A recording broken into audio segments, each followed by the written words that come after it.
estamos trabalhando esse tema já há 10 anos, há mais de 10 anos, eu, no caso, há 15 anos, a questão do Estado e a política educacional nos anos 90, quer dizer, desde o doutorado e depois continuamos com um grupo nacional de pesquisa que trabalhou um pouco o programa Dinheiro Direto na Escola, tentando entender como que aquele programa, né, inclusive permanece hoje com força total, como era parte, de alguma forma, de um movimento que estava acontecendo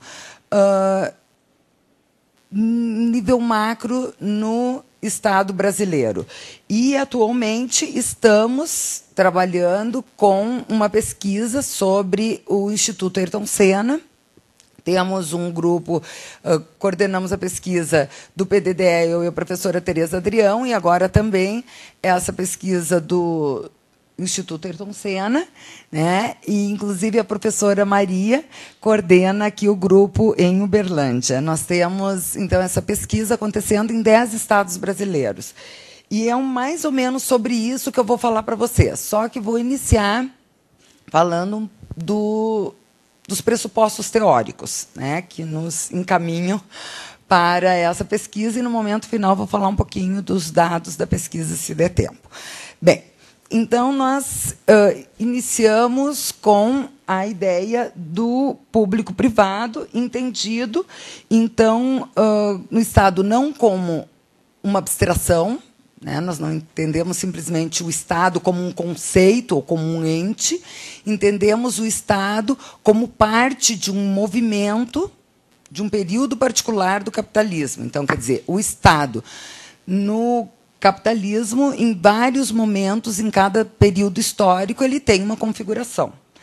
O Estado keynesiano, desenvolvimentista, do período fordista, enfim, há 30, 50 anos, era é diferente do Estado hoje, né?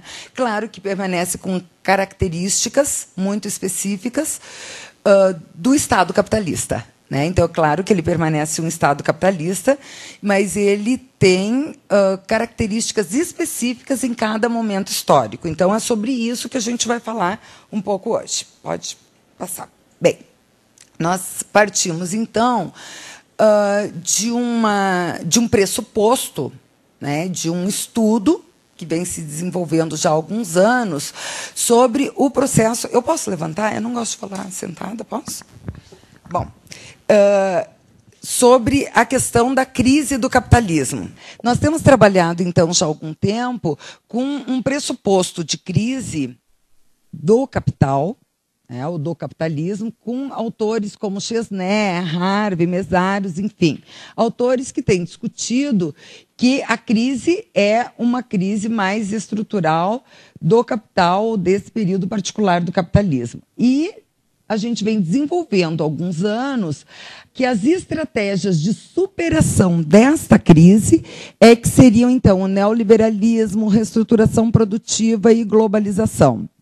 Até o período da minha tese, eu fui até esses 3, e agora, com as últimas pesquisas, é que a gente foi percebendo que tem um novo sujeito nessa história, que é a terceira via, né, que logo vou falar a respeito disso. Então, nós partimos do pressuposto, e essa é uma discussão interessante, porque, inclusive, vocês estiveram com o professor Roger Dale, né? Nós tivemos também, na semana passada, no seminário do SEDES, com o professor Roger Dale, e a gente trabalhava um pouco essa discussão, quer dizer, o que significa entender a educação ou entender as políticas educacionais neste contexto mais macro, né? Só que nós entendemos, né, estamos fazendo um esforço nesse sentido, que são partes de um mesmo movimento, mas têm características específicas.